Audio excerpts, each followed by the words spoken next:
when the silver spoons finally run out of glamour and turn into a toxin that hunts its own heritage, the result is a complete disaster.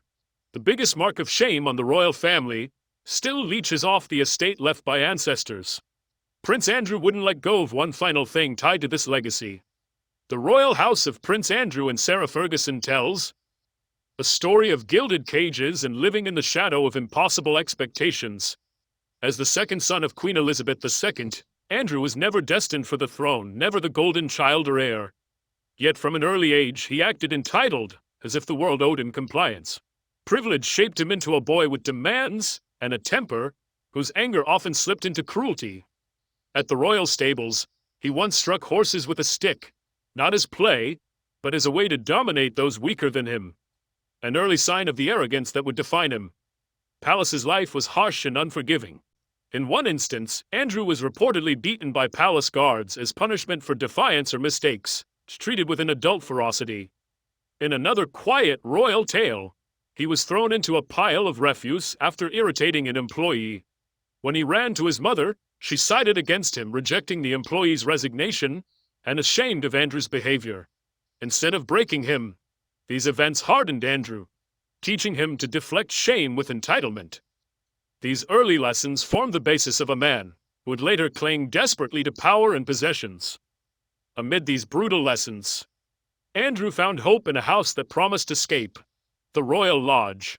Perched on the edge of Windsor Great Park, though not yet his home, it was a sanctuary in his imagination. The relatively modest palace, with 30 rooms and gardens, offered a quiet distance from Buckingham Palace's ever-watchful eyes. As a child, Andrew visited the lodge on family retreats, absorbing its grandeur and dreaming of a life that could be entirely his own. The house symbolized a freedom he hadn't earned yet, a private kingdom within the monarchy, where he could shape his identity apart from the crown. Andrew's youth was full of contradictions.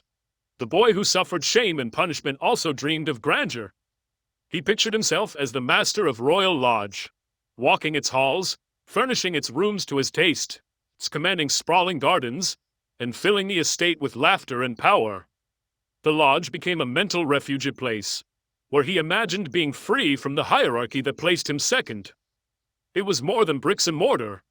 It represented what Andrew believed life should be, a domain to assert authority, earn admiration, and never again feel small. Though palace staff whispered he would never inherit the crown, Andrew behaved as if the lodge were his birthright. This longing hinted at a man who would later refuse to leave. Valuing memories of fleeting happiness more than reputation, in 2003, that dream came true. Andrew secured a 75-year lease on Royal Lodge, a sprawling estate needing extensive refurbishment.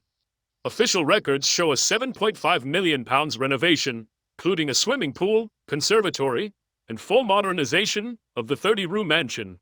This wasn't just upkeep. It was a declaration of permanence, a statement that Andrew would claim this space as his own despite public judgment. Every marble surface, gilded door, and landscaped path was a symbol. This is mine. The lodge was both refuge and reflection of his upbringing. Rigid and unforgiving. The boy beaten by guards, thrown into filth, and forced to navigate cold indifference, now recreated that world in miniature, surrounding himself with perfection, while scandals quietly brewed around him. The Royal Lodge embodied Andrew's contradictions, a sanctuary built from ambition, hope, and entitlement. It was a place where he could imagine being untouched by the world's mistakes. Shielded by walls and gardens from scrutiny he long feared. Yet these walls would witness the unraveling of a man who clung too tightly to privilege, whose dreams of freedom and respect would collide with scandal and disgrace. For a time, Royal Lodge symbolized potential a boy's dreams, a prince's fantasies, a second son's refuge, a house that promised everything while hinting at a looming fall. Things began to change when Andrew entered the real world. Once an acclaimed soldier, his public life was marred in 2019 when his connection to Jeffrey Epstein resurfaced, casting a long shadow. His BBC Newsnight interview, meant to quell controversy, only amplified it. Andrew's attempt to explain his relationship with Jeffrey Epstein was met with widespread skepticism. He claimed that he stayed with Epstein in 2010 only to sever ties. But this explanation did little to ease public concern. The interview's most infamous moment came when Andrew denied sweating during an alleged encounter with Virginia Giuffre, citing a supposed medical condition caused by an overdose of adrenaline during the Falklands War. The public and medical experts found the claim implausible, and it only further eroded his credibility. But the allegations went far beyond awkward interviews or poor media strategy. Virginia Giuffre accused Andrew of sexual assault, saying Epstein had trafficked her and forced her to have sex with the prince when she was just 17. A photograph of Andrew with Giuffre, with Ghislaine Maxwell in the background, became an iconic image that he could not explain away. Though he denied the accusations, the damage to his reputation was irreversible. In 2022, Andrew settled the lawsuit out of court. The reported £12 million settlement included a statement acknowledging that Epstein had trafficked countless young girls over many years. Andrew expressed regret for his association with Epstein and promised to support the fight against sex trafficking and its victims. But the settlement did not clear his name. It only deepened the sense of disgrace. The fallout was immediate and severe. Queen Elizabeth II stripped Andrew of his military titles and royal patronages, cutting him off from public life. He was excluded from royal ceremonies and even the family's Christmas gatherings. The titles he had once worn with pride were gone. The Royal Lodge, once a symbol of his future, became a quiet monument to a collapsed legacy. The scandal didn't fade. In 2025, former Swiss beauty queen Beatrice Cooley revealed that Epstein had tried to lure her into his circle by offering a meeting with Prince Andrew 6 years before. Andrew claimed to have first met Epstein. The revelation cast further doubt on Andrew's timeline and deepened public mistrust. Meanwhile, the scrutiny extended to those close to him. Sarah Ferguson, his ex-wife, found herself under pressure when an email surfaced in which she called Epstein her supreme friend. The City of York Council considered stripping her of her honorary title, a mirror of what had already happened to Andrew. Their shared past and shared scandals kept pulling them back into the spotlight. Even as they tried to retreat from it, Andrew's attempts to distance himself from Epstein through implausible claims, denials, and legal settlements only made things worse. Once celebrated for his military service and royal status, he now stood isolated and disgraced. The Royal Lodge, the house he had dreamed of as a child, became the one place left where he still held power, even if only symbolic. It was no longer a dream home. It was a fortress against the world, and a prison of his own making. By the mid-2020s, he had been stripped of influence, stripped of titles, and stripped of the respect he had long taken for granted. The scandals didn't just damage his reputation, they severed his place in the royal family. He became an outcast from the institution that once defined his life. Every public appearance was met with scrutiny. Every word he spoke was dissected. Even his silence was judged. He had become a shadow of the prince he once was, and he knew it. The Royal Lodge, once a dream of independence and stature, became a monument to everything he had lost. Inside its walls, he clung to memories of Sarah Ferguson's laughter echoing through the gardens, of birthday parties in the mansion's grand rooms, of private retreats where he felt untouchable. The luxury, the swimming pool, the conservatory, the private cinema meant little now. They were reminders of a past he couldn't get back. Anchors in a life that had become increasingly isolated. His social circle collapsed. Invitations disappeared. Military roles were rescinded. Public responsibilities vanished. Once a fixture beside the Queen and a guest of global leaders, he now wandered the halls of Royal Lodge like a ghost. His world had shrunk to one estate. He refused to leave, clinging to the lodge not just as property, but as a last stand against a life unraveling. The scandals continued to bleed into his daily existence. Epstein's name lingered, as did the connections, the suspicions, the whispers, and through it all, the House Romanda Palace turned prison, a home turned haven, a refuge for a man who had nowhere else to go. Investigative journalists continued to remind the public of Prince Andrew's connections, parties attended, flights taken, encounters once denied but later documented. Even the smallest revelations, emails, old sightings, testimonies from former staff sparked renewed outrage and deepened his isolation. His life became defined by the public's contempt. Every news cycle reinforced the story he could no longer outrun. The settlement with Virginia Giuffre in 2022, reportedly worth £12 million, was not the clean break it might have seemed. Though financially damaging, it did nothing to rebuild his standing, either within the royal family or with the public. The monarchy had already begun to distance itself. Invitations stopped arriving for weddings, Christmas celebrations, official ceremonies. His presence was no longer required. His name, once embedded in the formal architecture of royal life, was now quietly erased. In the absence of public recognition, Andrew clung to the only thing left to him, the Royal Lodge. Inside its walls, tried to maintain a semblance of normal life, but the illusion was thin. Whispers followed him. Those who had once known him described erratic behavior, desperate need to uphold appearances, even as the foundation crumbled. He was often seen walking alone through the gardens for hours, disappearing into the private cinema, lingering in rooms filled with luxury that now echoed with silence. Every detail, the pool, the conservatory, the ornate interiors, reminded him not of triumph, but of time slipping away. The world beyond the gates no longer welcomed him. Personal relationships suffered just as deeply. Sarah Ferguson remained in contact, but their connection had become complex, strained by years of scandal and public scrutiny. His daughters, Princess Beatrice and Princess Eugenie, were forced to navigate the fallout of their father's downfall. Attempts at family normalcy often met with quiet resistance or polite distance. The family that had once been his anchor now circled him from afar. The Royal Lodge, all its splendor, became a backdrop for reflection and regret. Every polished floor and manicured path served as a reminder of what he had achieved materially and what he had lost emotionally.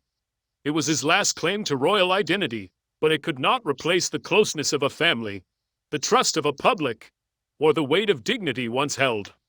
The pool still sparkled, but its reflection brought no peace. The conservatory was alive with blooms, but inside, Andrew was frozen. The home that was meant to signal victory had become a living monument to loss. Minor scandals continued to find their way inside. More allegations, more connections to Epstein, resurfaced through journalists and public records. Outrage would reignite each time. The world outside hadn't forgotten. No interview, no statement, no amount of time or silence could cleanse what had been etched into the public conscience.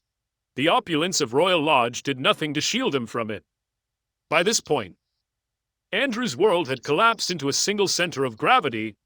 Royal Lodge, it was his home, his fortress, his prison.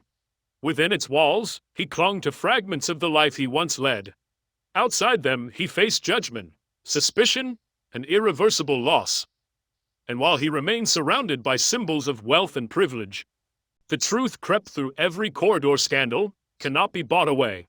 Family ties can be frayed beyond repair, and even royalty can become a cautionary tale. And then, there's the central piece, the House of Drums. What is it really like? The Royal Lodge, resting quietly at the edge of Windsor Great Park, gives an illusion of serenity. But to Andrew, it is something else entirely. It's a memory carved in stone, a monument to inherited privilege, a fortress built to hold back the consequences of a life unraveled. Every inch of the property, its sweeping lawns, historic rooms, grand architecture carries, not just legacy, but personal weight. Originally constructed in the early 19th century, the Royal Lodge has housed generations of royals. Queen Elizabeth, the Queen Mother, lived there until her death, and its grounds carry the gravity of royal history. But for Andrew, it is no longer just a residence. It's the last chapter of a story that once promised prominence and ended in silence. As a child, Prince Andrew visited Royal Lodge frequently, walking its grounds with the unshaken confidence of someone born into privilege. These early visits planted in him the idea that this place, with its grandeur and history, could one day be his sanctuary. The formal gardens, the imposing facade, and the legacy it represented became part of his personal mythology.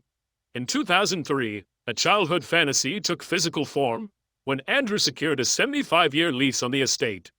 He paid a £1 million premium and undertook renovations estimated at £7.5 million. The project transformed Royal Lodge into a modern palace while maintaining its historical charm. The main house now spans 30 rooms, including 7 bedrooms, vast reception areas, a formal dining room, and a conservatory that overlooks perfectly manicured gardens. Every renovation was a declaration, "This is mine." From furnishings to finishes, Andrew imprinted his personal taste on the estate.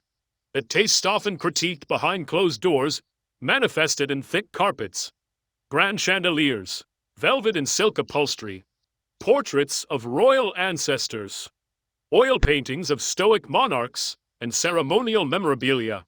The house spoke to legacy and power, even as Andrew's grasp on both was slipping. Outside, the estate unfurls in meticulous lines, formal gardens, a swimming pool, tennis courts, and a private walled courtyard. The pool glistens in the sun, a symbol of luxury that sharply contrasts with his reputation in the public eye. Every hedge is trimmed with precision, every flower bed carefully arranged, visual control in a world spiraling beyond it. But these features aren't just for show. They're defensive structures, psychological buffers between Andrew and a society that no longer accepts him. Even the staff infrastructure, gardeners, cottage, offices, maintenance quarters is designed for self-containment. It's a fortress where Andrew controls every detail, minimizing external intrusion. That control is more than logistical. It's psychological. It mirrors Andrew's deeper desperation to dictate his environment even as the outside world continues to reject him. Within Royal Lodge, fragments of a more dignified past still linger. Reports describe family birthdays celebrated in private rooms, summer afternoons in the conservatory, echoes of laughter from a time when he was still a public figure with standing. But those same halls now hold a quieter story of growing isolation, of rooms filled not with guests, but with silence, of joy slowly displaced by scandal. Even the features designed for pleasure cinema, swimming pool, private dining rooms, are now haunted by their own irony. They can't drown out the headlines, the interviews, the accusations. Royal Lodge has witnessed not just family milestones but the turning points of Andrew's fall. Rooms once used for strategy meetings are now dormant. Guest rooms stand untouched, draped in sheets and dust. The furniture remains, but the purpose has gone. Silence has replaced staff chatter. What was once a home fit for a prince now resembles a museum of decline, and now that chapter is drawing to a close. When King Charles offered Frogmore Cottage to Andrew, it wasn't just about logistics. It was a symbolic act, quiet but firm statement that Andrew's time as a senior royal had ended. The grandeur of Royal Lodge was no longer his to claim. Accepting Frogmore would mean stepping into a smaller life, both literally and figuratively. It would be a public acknowledgement that his influence had diminished, that the privileges he once assumed permanent were now being systematically withdrawn. This is why his resistance runs deeper than stubbornness. It's pride, yes, but also grief. To give up Royal Lodge is to abandon the one place where he still feels tethered to identity, memory, and status.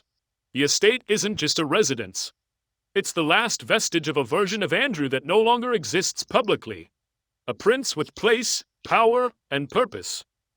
Leaving it would mean erasing decades of personal connection. Surrendering to a reality he still isn't ready to accept. Sources close to the palace describe the atmosphere as strained. The king is polite but firm. Andrew is polite but immovable. Every meeting, every private letter, every gentle reminder from Buckingham carries the same unspoken message. The clock is running out. The lodge is not a debate anymore. It's an expectation.